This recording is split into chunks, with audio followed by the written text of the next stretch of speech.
When you don't take time to look at it through other people's eyes. Take some time and reflect on what you believe in your soul. Cause that is the key to life. You gotta let the negativity go. Hello and welcome to What the Fox podcast with your two hosts, Lindsay Fox and Amber Ross. Before we get started today, Lindsay and I want to remind you that What the Fox is happily sponsored by Therapy Appointment. Therapy Appointment is the practical tool for starting, growing, and managing a practice built for therapists by therapists. And we are also equally happy, supported, and sponsored by Lindsay's coaching business, Conscious Healers. That's right. Thank you, Amber. All right, y'all, we have yet another amazing guest speaker joining us today, and I am so thrilled and truly humbled to have her join us today. So you are going to meet and hear all about Katharine Manning. She is the president of Blackbird DC, which provides training and consultation on empathy at work, y'all. Empathy. Whoop, whoop. Let's get into that, right? So she is the author of The Empathic Workplace. Here's her book for those of y'all who watch us on YouTube. Highly recommend it. We're going to get right into it today. 5 steps to a compassionate, calm, and confident response to trauma on the job. And teaches at American University as well, guys. So she actually teaches within the Master's in Trauma-Informed Leadership program at Dominican University, which is incredible because just the fact that there's a master's program out there that does this already tells us as listeners that we're moving in the right direction, which is so cool. So with that being said, Katharine has worked on issues of trauma and victimization for more than 25 years. She has lots of experience and lots of words of wisdom that we can take away from just her lived experience, but also really understanding the legal side of things, provided she has gone to law school and learned a thing or two. Welcome, Katharine. Thank you. It is so fun to be here with you both, Amber and Lindsay. Thank you for having me. Of Absolutely. course, we are obviously very thrilled, very excited. And I have to say, Lindsay gave me a little bit of a teaser before we started recording and said that she wanted to share how she met Katharine. And I realized that we've yet again bumped into a situation where I have no idea how someone has come into Lindsay's stratosphere. So tell me all the things. How did you find Katharine? Oh, well, actually, I kind of feel like Katharine found me. She just didn't know it. So funny enough, this was probably a year ago, maybe down to the day, to be completely honest, or it could have been March. But anyway, I had been, for those of y'all who have been our loyal listeners, you would already know this, but I am very, very passionate about trauma-informed law. I'm very passionate as a therapist who sees lots of different clients from different walks of lives, and working with low-income populations. I see a lot of re-victimization within the legal system. And it has been something that, especially during the pandemic, with a lot of people who lost their jobs or were just really depleted of resources, I became even more passionate about this topic. So throughout the pandemic, I started to do a little bit more research, and simultaneously was going through a tumultuous divorce, which involves the legal system. And through that, I found Katharine's book, The Empathic Workplace.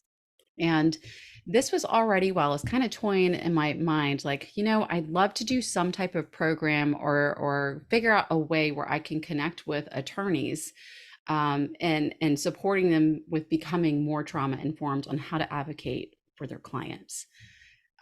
Because and from what I have seen from a different perspective, it's just the fact that there's a lot of attorneys that they know the law book, right? They know what they're taught in law school, but they really don't understand psychology and the law and the role of trauma and how that affects how a person or a defendant may show up, So anyway, I started to work on this program, and Katharine's book became like this bright light where I was like, oh my gosh, this woman totally gets it.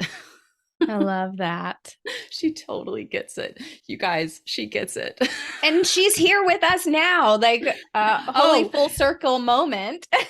Yeah. So, okay. Right. So to connect the dots there, it's because, this is even crazier how the world and the universe conspires. Somehow I met Deb Regal, who is the author, well, we actually had her for an episode called Go to Help in season 1. Y'all should check it out. That's one of her books. But Deb and I met, and I was telling her about how passionate I was about this topic. And she said, "Oh my gosh, you know what? You remind me so much of my friend Catherine. She wrote this book that is exactly what you're talking about. You've got to meet Catherine. She's just such a lovely woman. You've got to meet her." I can hear And them saying that. I love that so much. and that's how we met. And here we are. That's It totally right. makes sense because Deb is like the ultimate connector. Like she is so good about introducing people, doing whatever she can to help people. So it completely makes sense that she's the Mhm. one who brought us together. It does. I mean, that's just, she's kind of like a little spark plug herself where she just Yep. makes it all happen. It's so true. But you know, your work really has stood out to me for a number of reasons, because I think what has also kind of what took me aback during my own research journey before I knew that your book existed, and that's what brought me to find it, was how little information, like how little was out there. And even like in 2021, 22, this really shouldn't be hard information to find. And yet everywhere I was looking, I'm like, well, I mean, yeah, here's a journal article here, here's something there, but like there's really no like one thing that gets into all of it. And while Yeah. this is not specific to law, the tenets of it are spot on.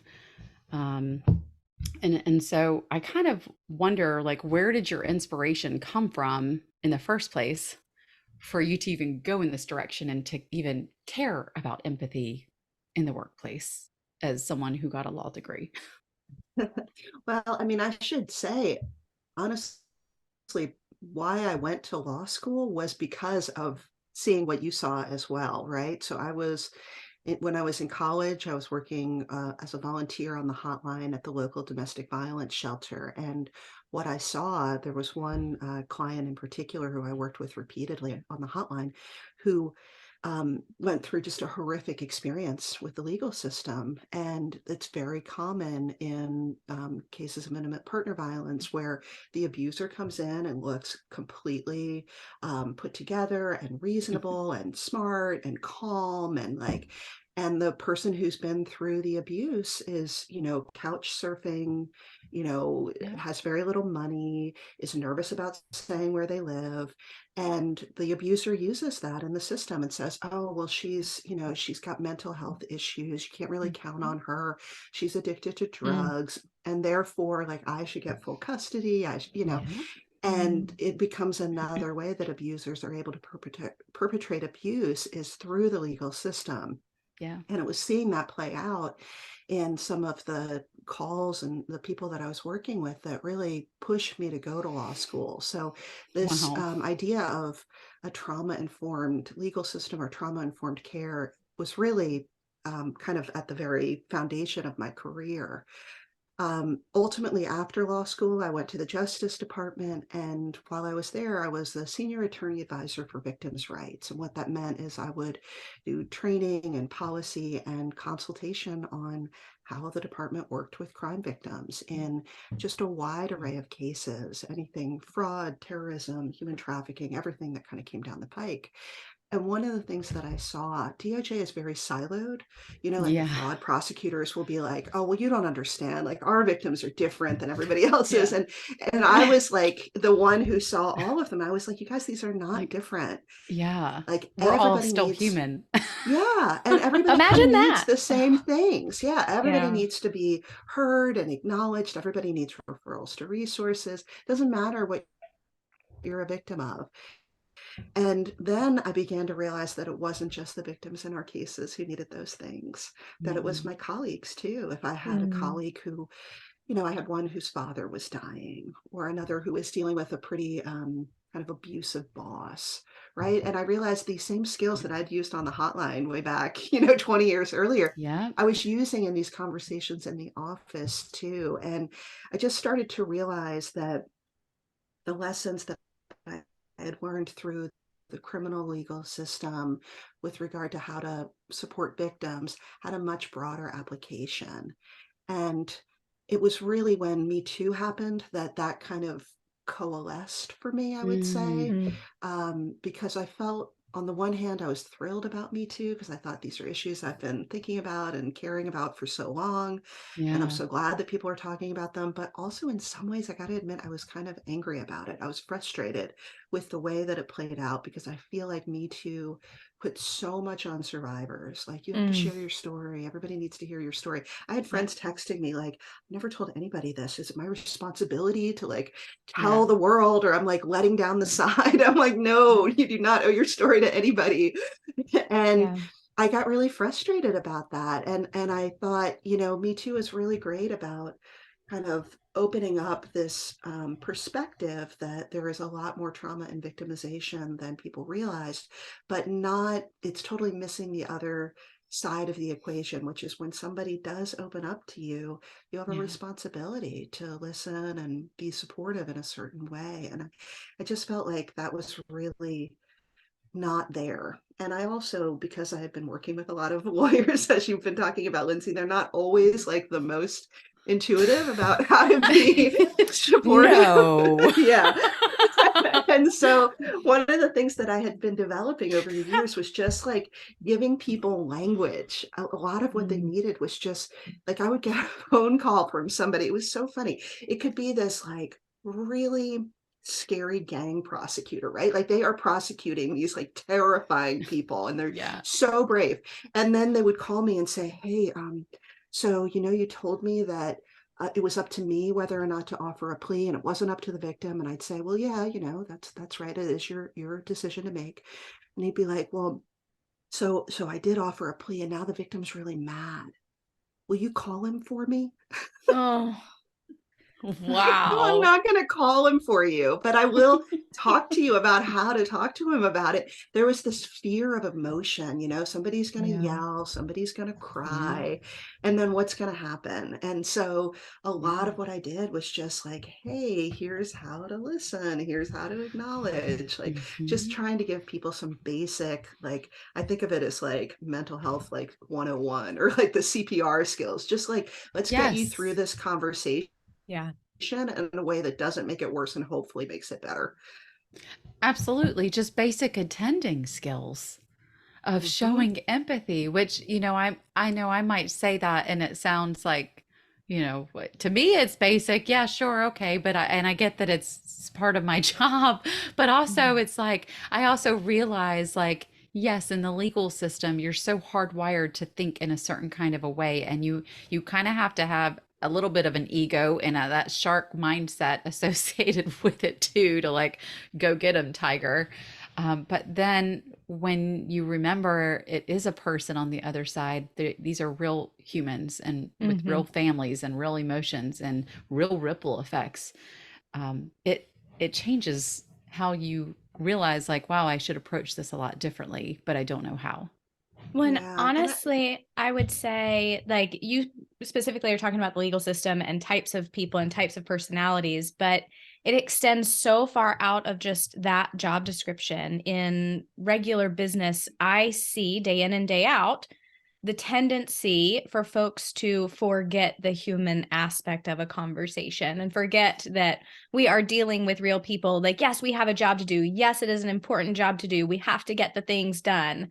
However, we all have our own crap that we're also like holding while we're Yeah. trying to do the good job, right? Yeah. Yeah. We're lifing. We're busy We lifing are on top of lifing. lifing. yeah, absolutely. I mean, we are all humans, and I feel like that's really the key to a trauma-informed workplace or an empathetic workplace. Is just recognizing the humanity of the people that you're interacting with, whether they're your employees or your colleagues or even your clients, you know, community members that you're interacting with.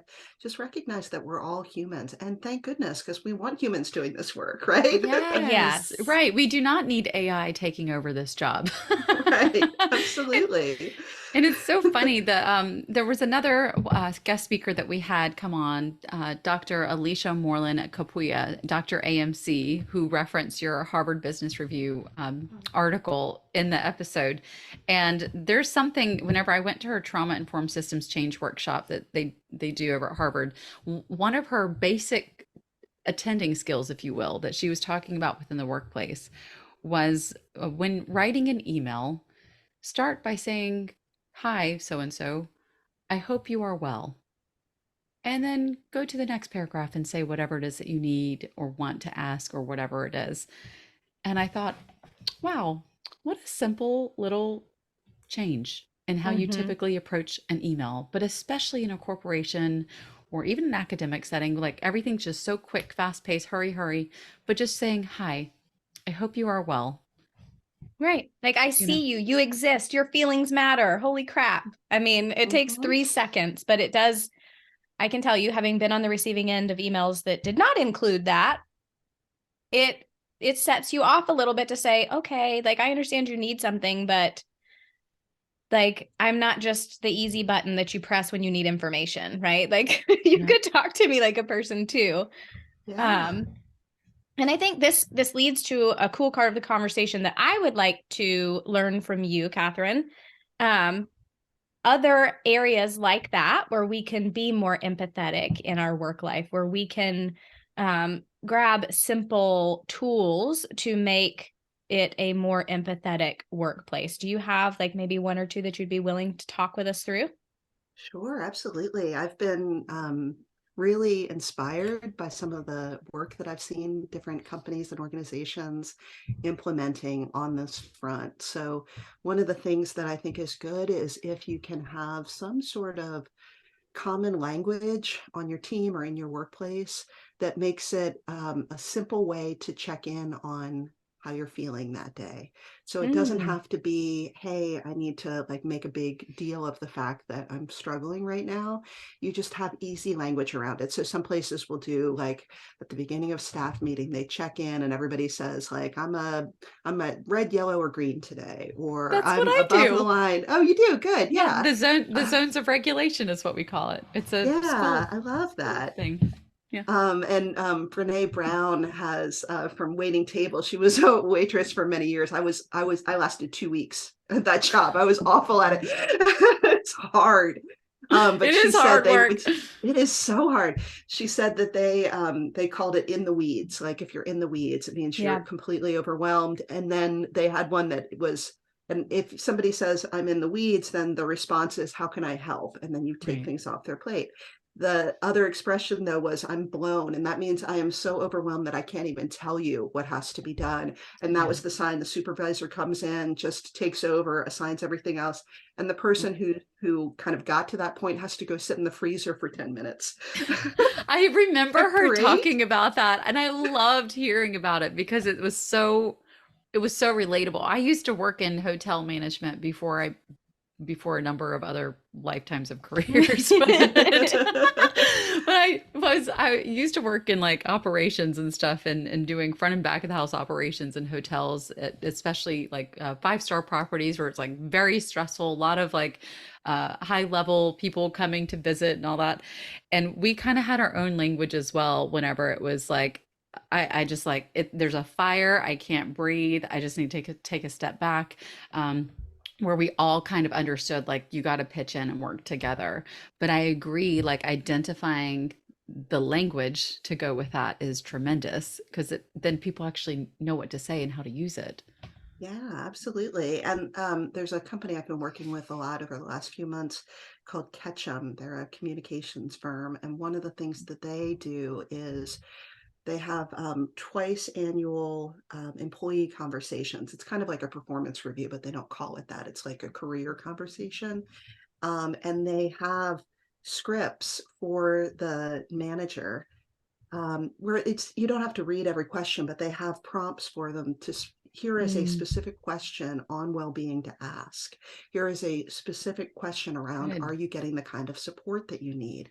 And I Mhm. think, like we were just talking about, sometimes people need very specific guidance, like start an email with this line. It's not that, if we sat and thought about it, we wouldn't, recognize that that's important. It's just we all get very busy and super focused on what we're trying to get done. And sometimes it helps to just have that little check.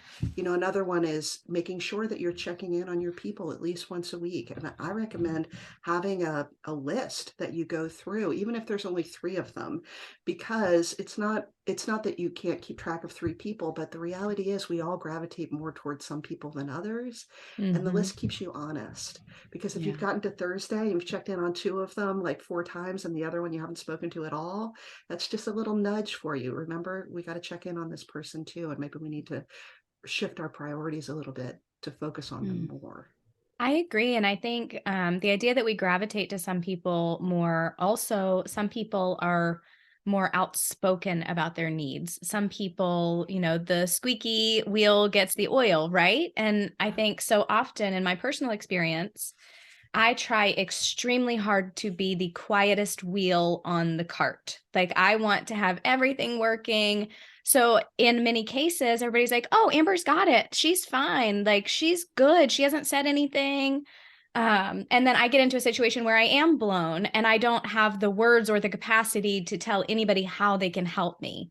So I Yeah. think that as important as it is to help empower leadership, it also has that trickle down effect of empowering the team to say, okay, I can ask for help. Like, it's not a bad thing. It's not a negative thing. It doesn't mean I'm not capable. It just means that, you know what, from time to time, we all need a little help getting something across the line, and having that, not even the power or the confidence, but the tool to say, yes, I would like a little help, please. Mhm. Mhm.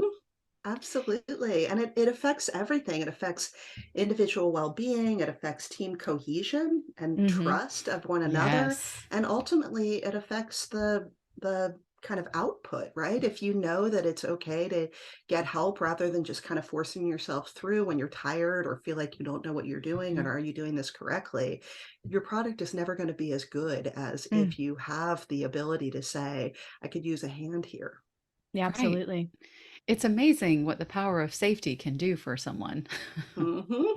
right? Absolutely. Even within the workplace. I mean, it's amazing what happens when we feel safe and secure and seen by people at work or within our relationships. But it really is a game changer. So I would imagine with the clients that you work with, productivity, I'm just guessing, productivity would increase after they apply the skills of making it a more personable workplace and empathic workspace for people to be in.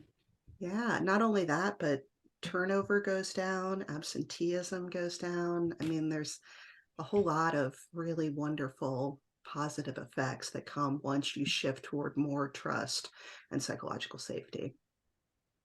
Big time.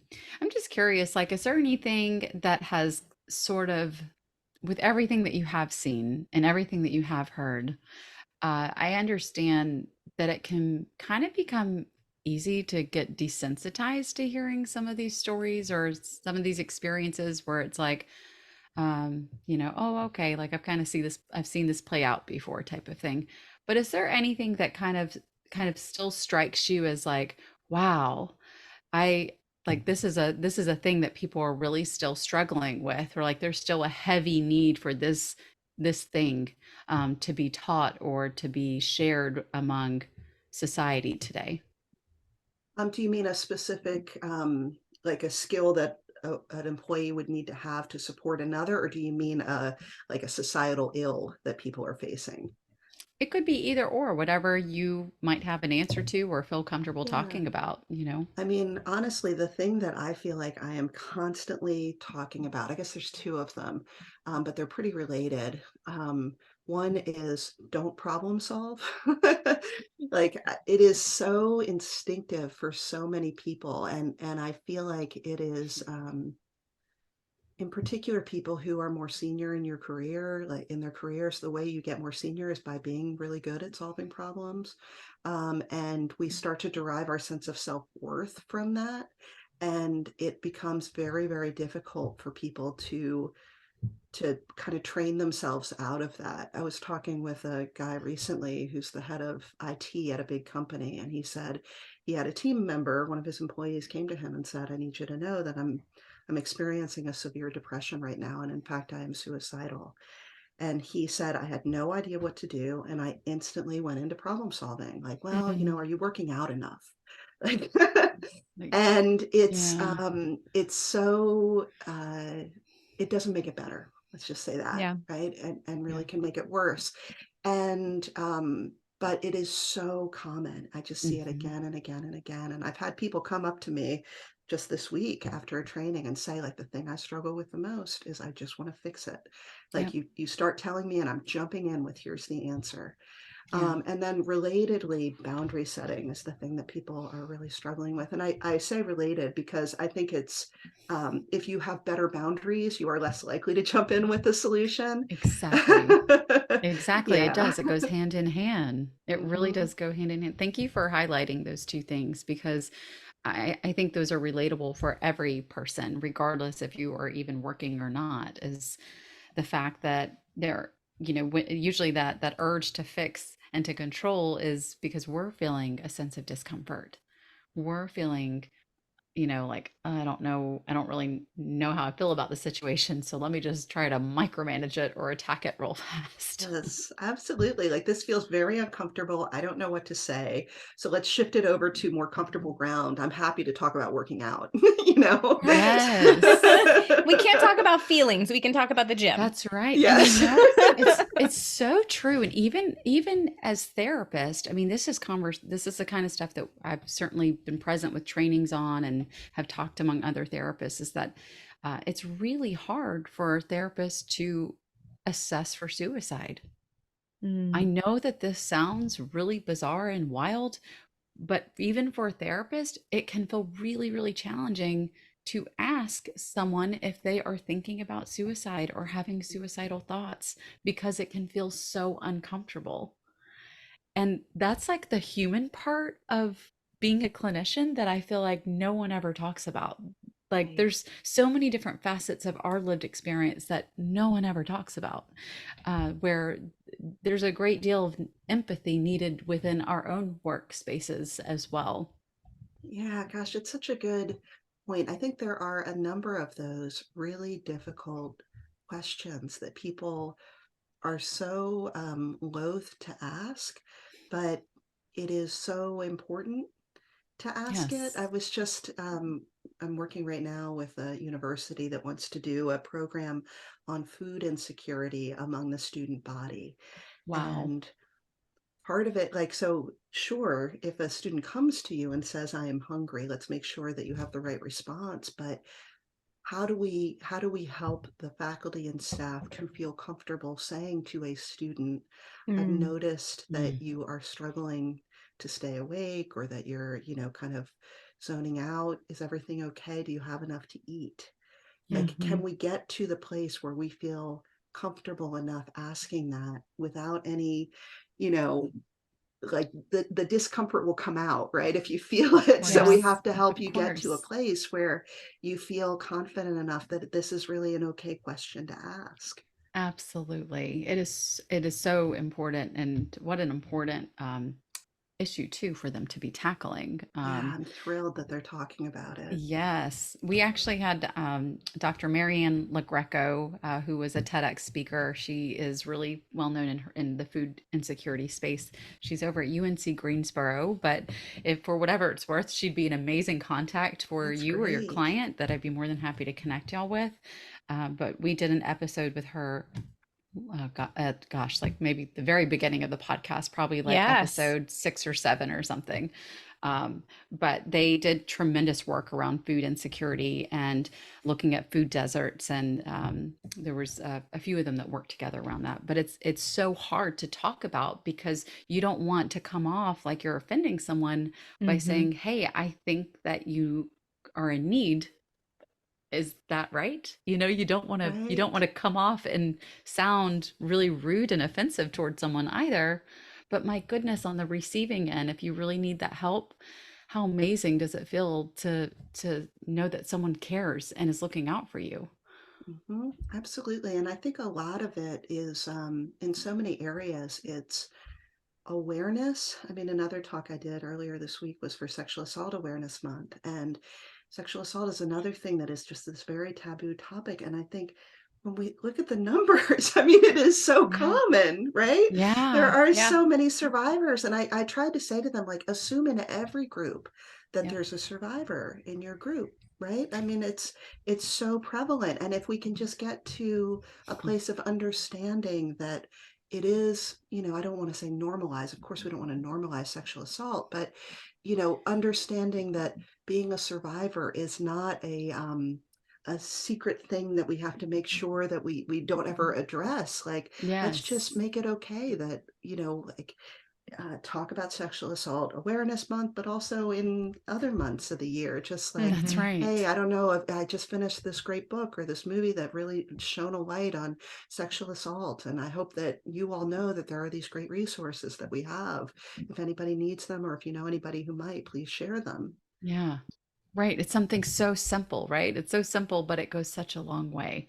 Just like Mhm. saying, hey, how are you really? Like, how are you Yeah. doing Yeah. today? I'm wondering, just because you had just done that talk recently, do you have any statistics or anything that you'd like to share just to bring some awareness around the sexual assault piece, or anything that you can recall from talking about that? Because to your point, it is a tremendous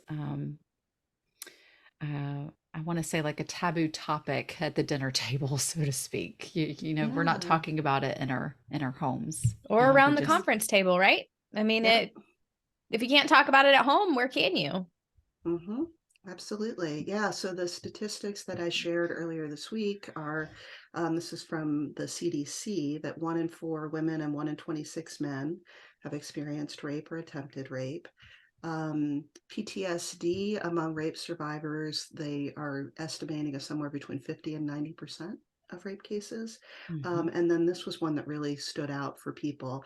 50% of rape survivors will lose or quit their jobs within a year of the assault due to the mental and physical health impacts of it. And so, Mhm. and as I tried to stress in this talk, that is not like predictive. That is like what we have seen in the past. And Yeah. so therefore we have a responsibility to do Yeah. what we can to bring that number down. And part of that is by making it okay to talk about it, to make it okay for people to get the support that they need, take time off if they need, Mhm. get the mental health counseling resources that are needed for them to be able to kind of go on the healing journey at the pace that they want to, so that they can Absolutely. continue to thrive.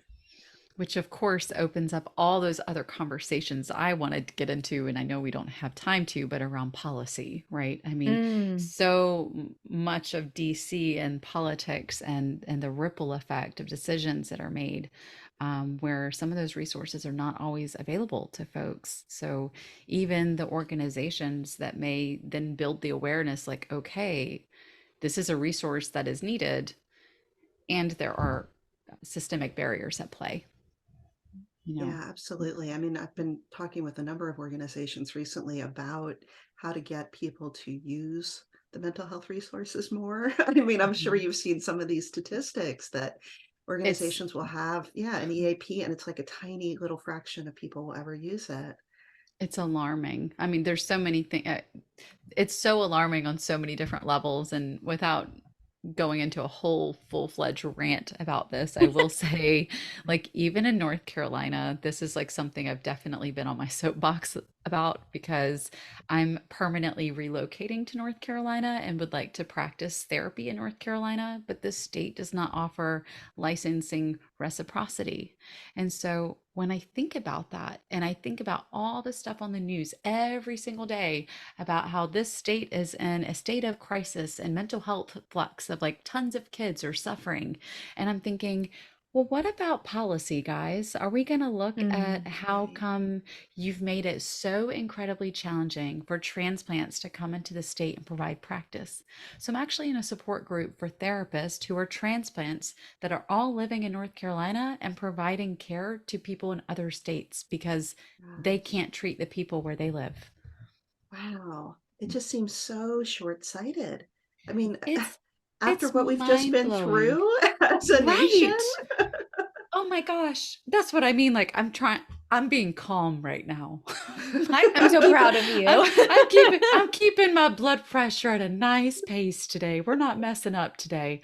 But I gotta tell you, like, there's like those systemic things I get so riled up by. Like the advocacy side of me wants Yeah. to be like, you know what, I'm quitting my job and I'm going to become a lobbyist. Because like it's Yes. just, I just get so upset because people don't see the ripple effect of how like these what could be like really small changes, like showing up and voting, right, could Right. make this huge difference for other people's quality of lives and even surviving and having a life and not losing their life to something like suicide. So I really respect and appreciate what you're doing. When we talk about fixing, right? It's just focusing on your locus of control.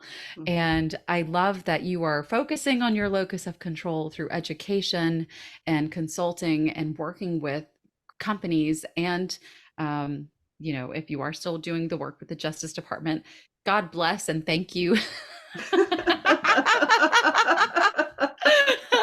We need it. Well, I do think, and this is, I guess, a more positive, you know, perception. I do see more and more organizations recognizing that this is something that they have to prioritize, and that's companies. It's also higher ed, it's nonprofit organizations, it's government agencies. I think that it has become almost impossible to ignore some of the mental health challenges. Yeah. Um, and the impact that it's having on the organization's mission. And so I am seeing a lot more energy around it. People saying we've got to figure out something to do here. Yes, yes, we must do that. And as a collective, like it is time for us to figure out something as a collective to keep uniting and working as a team to tackle this because as humans, we need each other. We are nothing without each other. Yeah, I agree. And absolutely. I'd love, so this light bulb just went off in my head because I think change starts at the ground level, right? So suppose someone's listening to this right now and says, crap, the company I work for doesn't do any of that, but they're not in a leadership position. They're just somebody who shows up to work, who does a good job, and who is listening and paying attention. How would you recommend for that person to bring it up to their leadership team? What does that look like to say, hey, I see a gap, and here's a way we could start working towards it? Like, what are some tools or resources?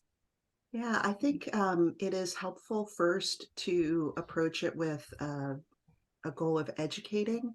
Often, if you have been in a work situation for a while that is not very empathetic, there can be some built up, No.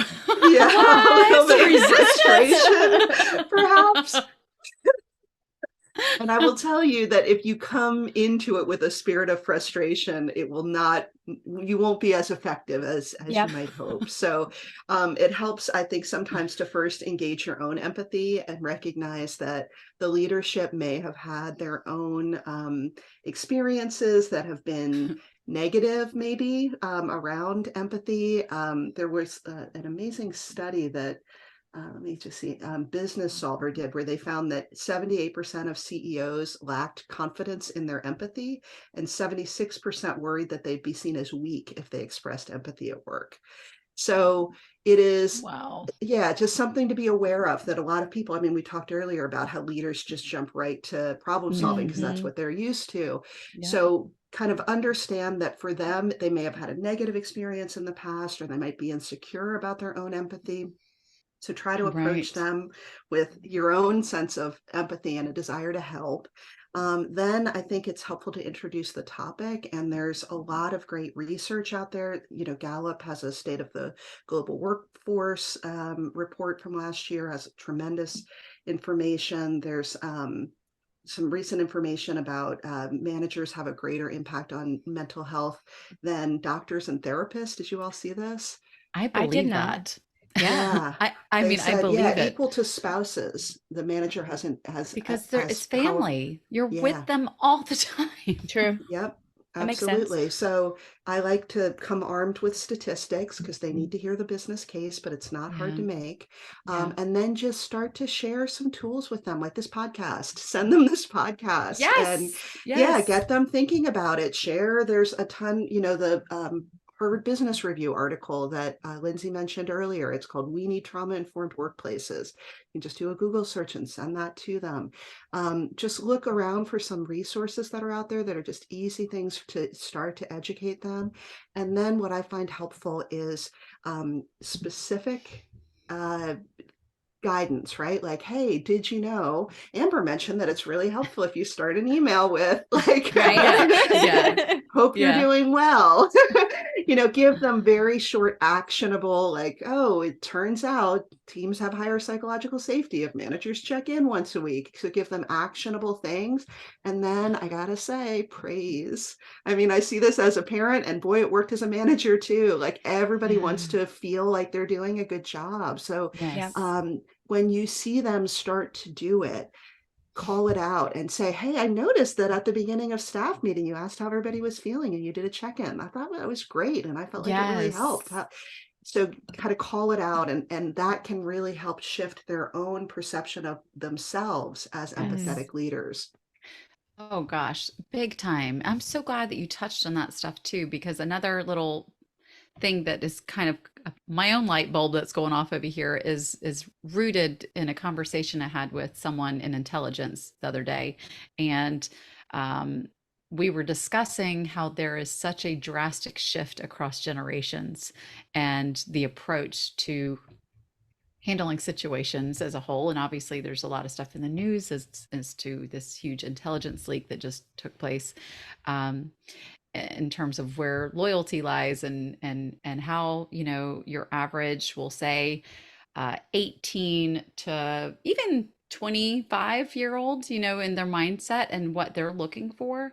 And so when I think of CEOs, they tend to be, there's an age gap, generally speaking. And so I do think that a big part of your work is also filling that gap, because the people who are in that generational gap of 18 to 25 or what have you, their understanding and expectation around empathy being present, or there being mindfulness, or there being a more like a more open-minded culture as a whole, their expectation of that is very high. And then you compare it to the statistics of the CEO who is like, oh no, I'm going to appear like I'm weak if I show empathy. And it's like, well, there goes your employee retention rate. But right.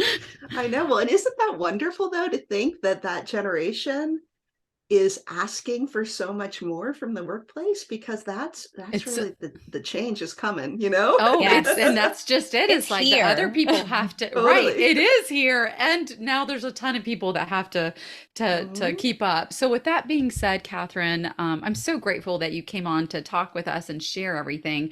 I want to make sure that our listeners have an opportunity to find you. And if they want to hire you as a consultant or learn more about what you do, or how to find someone that does something that you do, what is your website? How can people find you? Yeah, probably the easiest way is it's just katharinemanning.com. And the only thing is how you spell Katharine. There's like a million different ways, right? So I'm Katharine, Manning.com, and you'll see everything on there. I have articles and how to work with me and lots of information there. Excellent. We will put that in the show notes, guys, so that you can just click on the link and make it really easy, because we love efficiency around here. Absolutely. And while you're clicking on the link and looking at all of that wonderful information, you can go ahead and give us a 5-star review. You can go ahead and share the episode and the podcast with a friend. We absolutely value that. And we're so grateful for folks when they do take that extra 5-10 seconds, because it helps us to further our reach and to help spread the message. Because just like we've talked about today, the more we talk about this, the more we make it acceptable, normal, comfortable to have these harder, more vulnerable discussions, the more likely they are to occur and the easier and more effective they become. So share away, find us everywhere. So in short, you guys are going to take this episode and send it to your boss, okay? Yes. I love it. It's been a pleasure. You guys, thank you so much. And to our listeners, thank you for being loyal, staying tuned every single Tuesday. So until next time, guys, see you next Tuesday. See you next Tuesday. Bye, y'all. And we all sing, everything is gonna be just fine. It's gonna fall into place. The sun is gonna set on your terrible day.